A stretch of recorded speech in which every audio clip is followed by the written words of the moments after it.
좋아요, 구독. 자, 드디어 11월 FMC 운명의 날이 시작이 됐습니다. 네.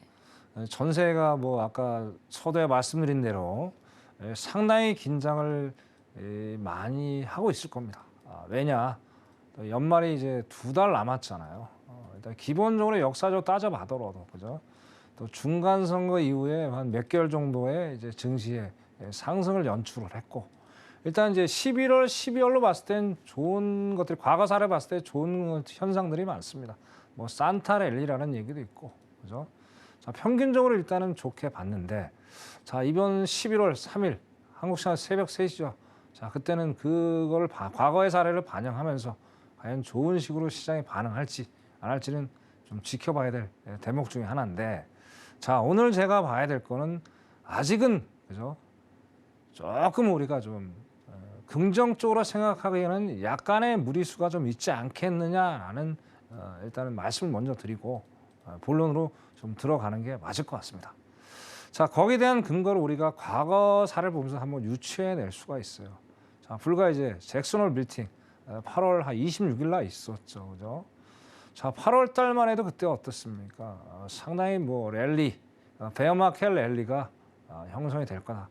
지금이란 상황이 너무나도 똑같아요. 그죠? 너무나도 똑같으면서 어떤 상승의 기대감을 줬는데 결국에 이제 잭슨홀 미팅 때 파월 의장이 찬물을 끼얹는 말들을 했죠. 그걸 우리가 한번 되돌아보면서 11월 3일을 한번 지켜볼 필요가 있어요. 자, 첫 번째는 뭐냐?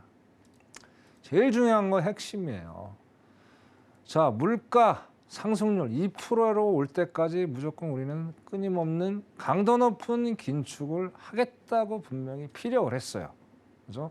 이게 가장 키포인트입니다. 그러면서 어떤 이 랠리에 대한 페어마켓 랠리에 대한 기대감을 완전히 상쇄로 시켰었어요. 그죠? 거기다 두 번째는 뭐냐?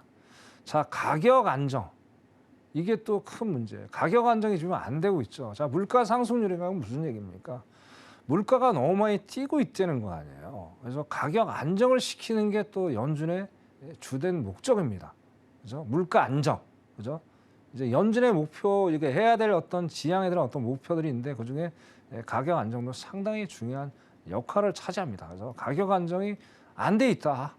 그래서 결국에는 뭐냐? 자, 경기 침체. 자, 경기 침체라는 건 무슨 얘기예요? 자, 그전과 하면 경기 침체라는 얘기가 전혀 없어요.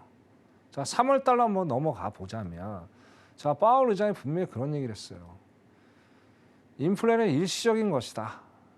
곧 잡힐 거다. 결국엔 8월까지 끌고 오면서 여기서 야, 이렇게 해서는 안 되겠다 하면서 이제 경기 침체라는 얘기까지 이제 언급이 됐단 말이에요.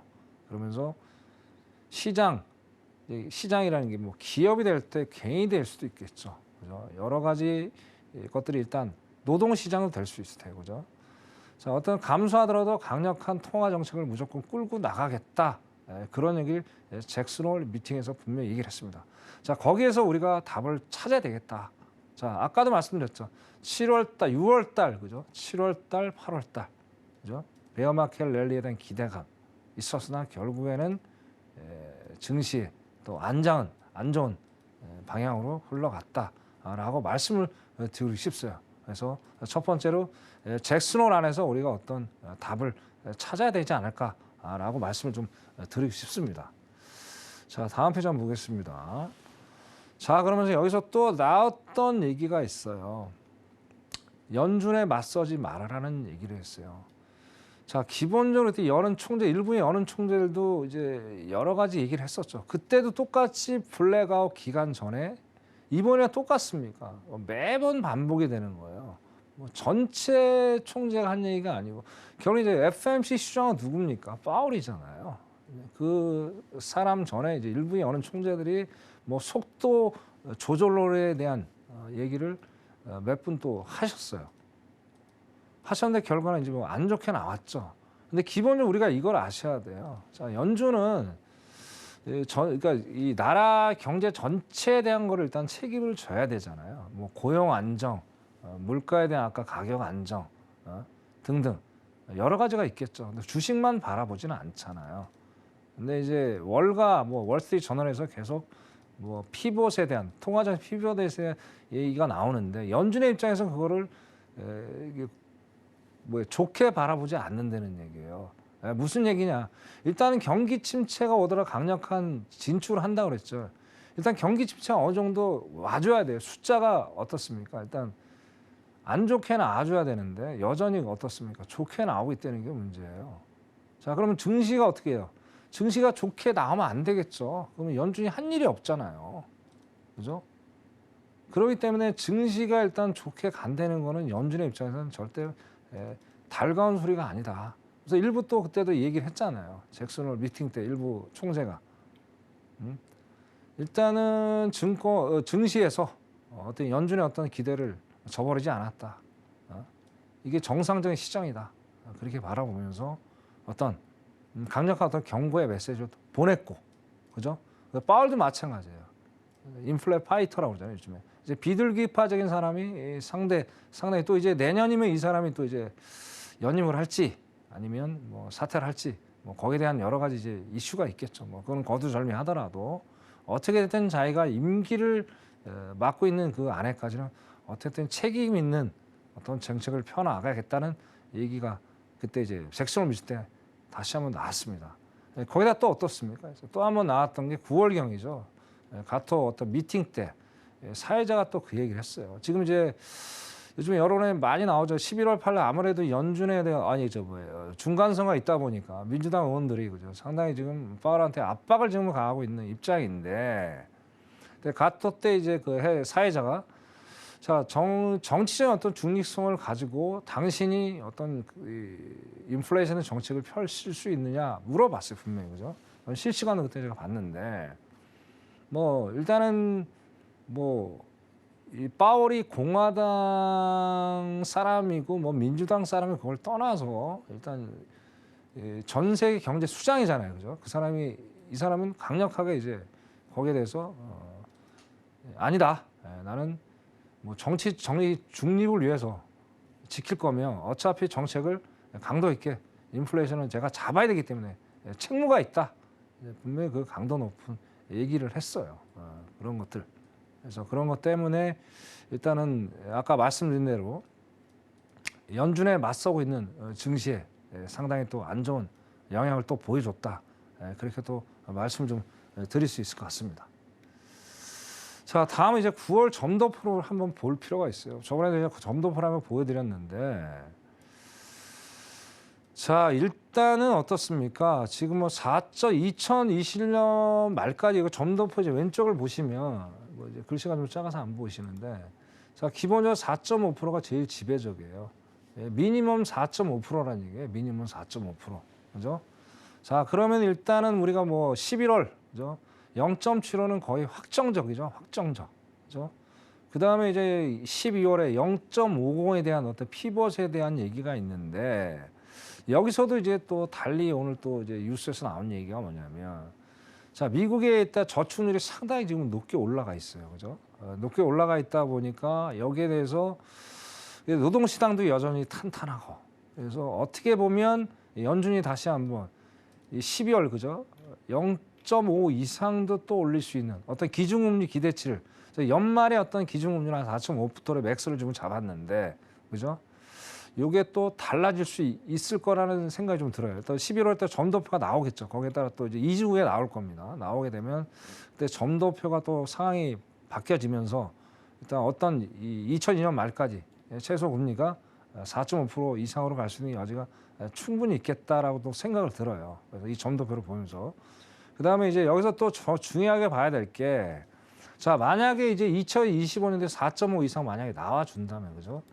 2023년에는 5%, 맥스 5%까지 지금 나와 있어요. 그죠? 물론 이제 의견들이 다 분분한데, 자, 그래서 만약에 4.75가 나면 내년에 적어도 한 번에서 두 번을 올릴 겁니다. 그래서 만약에 뭐 맥스는 형이 2023년은 5%라고 지금 바라보고 있는데, 제건 5%가 아니라 5% 이상이 될 수도 있다는 거예요.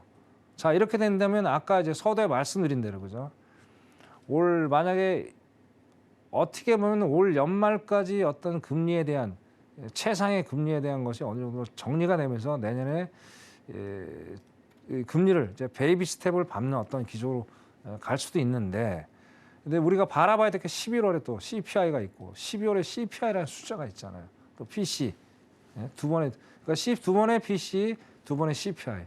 그게 여전히 0.7을 올렸음에도 불구하고 전혀 개선이 안 된다. 그럼 전도표 숫자가 완전히 11월, 12월에 확 바뀔 수 있다는 거예요. 그렇게 되면 어떻게 해요? 올해 연저점이라고 우리가 생각했던 그런 생각들 자체가 완전히 대박해지면서 그죠? 내년에 한 번 또 더 안 좋은 시장으로 갈 수 있는 여지가 있겠다고 보는 거예요. 자, 그러자 경기 침체하고 이 증시하고는 어느 정도 뗄래야 뗄 수 없는 관계에 놓여 있죠. 그죠? 누가 봐도 지금 내년에 경기 침체는 안 좋다고 보고 있습니다. 그렇기 때문에 이 점도표를 보면서 어떤 나중에 향후의 향방을 좀 우리가 정확히 좀 꼬집을 필요가 있지 않나 그렇게 좀 보여집니다. 자, 다음 보겠습니다.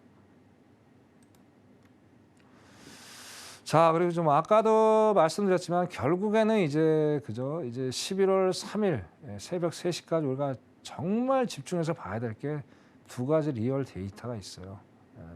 제가 우리 시청자 여러분들과 제가 매일 이제 투자를 하면서 매일매일 체크하는 거예요. 체크하는 거. 요거를 보시면은 상당히 신뢰도가 높습니다. 요걸 보시면은 그래서 투자하는데 용이하다. 그래서 여기서 우리가 봐야 될 게 왼쪽 이제 달러 인덱스예요. 달러 인덱스. 자, 달러 인덱스인데 자, 여기 보시면 자, 여전히 지금 110에서 112를 왔다 갔다 하고 있어요. 달러 인덱스가. 그죠? 왔다 갔다 하고 있어요. 오늘 제가 오전에 오후에 캡처한 건데 111대 지금 이제 메신저가 좀 더 봐야 될 것 같은데 자, 이게 이제 111을 만약에 계속 지지를 해 준다면 어떻습니까? 증시한테는 상당히 안 좋은 상황이 연출이 될 수가 있어요. 자, 반대로 따지면 여기 위에 보시면 유로하고 이제 파운드가 있어요. 그죠? 자, 이건 반대로 움직입니다. 그래서 유로가 만약 파운드가 하방으로 가고 달러가 상방으로 가준다. 그러면은 증시에는 또 안 좋은 결과를 또 초래할 수 있는 요인 중에 또 하나가 돼요.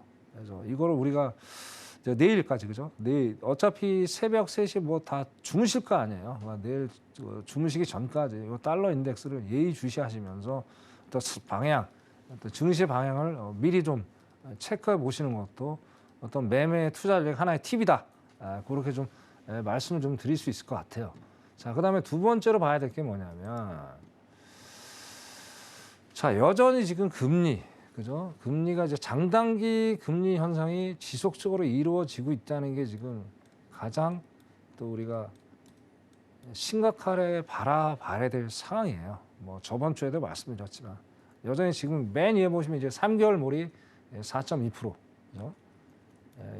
그다음에 이제 2년물도 4.4%, 10년물, 30년물 여전히 4%대 초반대 있다는 거예요. 그래서 만약에 뭐 아까 봤을 때는 뭐 제가 방송 전에 한 10년물 다른 건 다 4%대로 유지가 됐는데 자 10년물이 3% 후반대까지 약간 밀렸어요. 그래서 증시가 약간 상승하는 게 없지 않아 싶었는데 결국엔 지금 이제 다시 이제 하방으로 간다는 거는 10년물에 다시 한번 지금 올라와 있지 않을까라는 생각이 듭니다. 그건 나중에 이제 제가 또 보면 될 것 같고요. 이제 결론적으로 말씀드리면 4%대 그죠? 모든 이제 3개월물, 뭐 2년물, 10년물, 30년물이 여전히 4%대에서 계속 안착을 하면서 장단기 금리 역전 현상이 지속이 된다면은 이것도 증시에서도 상당히 좀 안 좋게 바라봐야 될 시그널이다. 그렇게 말씀을 드리고 싶습니다. 그래서 마지막으로 결론을 지면 물론 이제 안 좋은 소식도 있습니다. 좋은 소식도 있지만 요거를 내일까지 달러 인덱스 금리를 반드시 체크하고 봐라. 그렇게 좀 말씀을 드리고 싶습니다.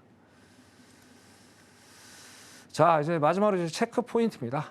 결국엔 이제 뭐 여러 가지 복잡하잖아요. 복잡하니까 그 복잡한 거를 이제 풀고 해석하고 어떤 우리 시청을 전달하는 건 저의 책무니까 그 이제 세세한 사항들은 뭐 거두절미하고요. 내일 봐야 될 거. 자, 매파적 발언, 잭슨홀의 매파적 발언이 연속적으로 나온다. 그러면 어떻게 돼요? 시장에 대해서 상실감이 상당히 클 수 있다. 그리고 또 두 번째 근거가 뭐냐? 여전히 이제 높은 물가 상승률, 그죠? 전혀 지금 세 번의 자이언트 스텝을 밟았음에도 불구하고 물가 상승률 관련된 지표들이 달라진 게 없죠, 그죠? 이런 것 때문에 결국 매파적 발언이 연속 선상에 쓸 수 있겠다, 그렇게 또 말씀을 드리고 싶어요. 그래서 아까도 말씀드린 대로 또 시장과 역행하는 어떤 베어 마켓 랠리 한 번이 아니죠, 그죠? 7월달, 8월달, 9월달 벌써 3번 동안 그런 베어 마켓 랠리가 이제 작용을 하면서 어떤 연준에서 어떤 거부감을 자꾸 표출하는 그런 상황을 연출했다.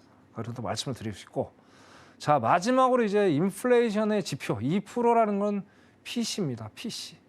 PC가 여전히 그죠? 저번 달에 비해서 또 여전히 높게 나와 있다라는 게 또 우리가 바라봐야 될 상황들이라고 봅니다.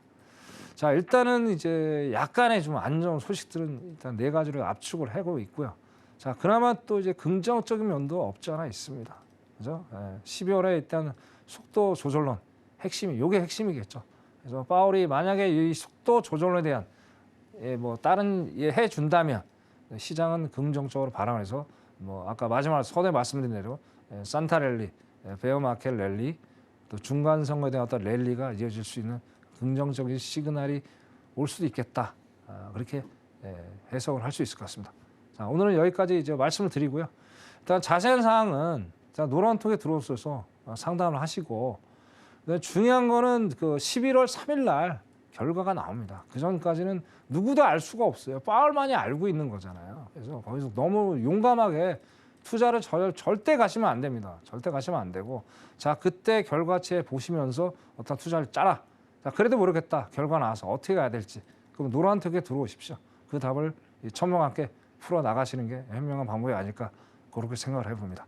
자 오늘 여기까지 하겠습니다. 네, 감사합니다. 좋아요, 구독.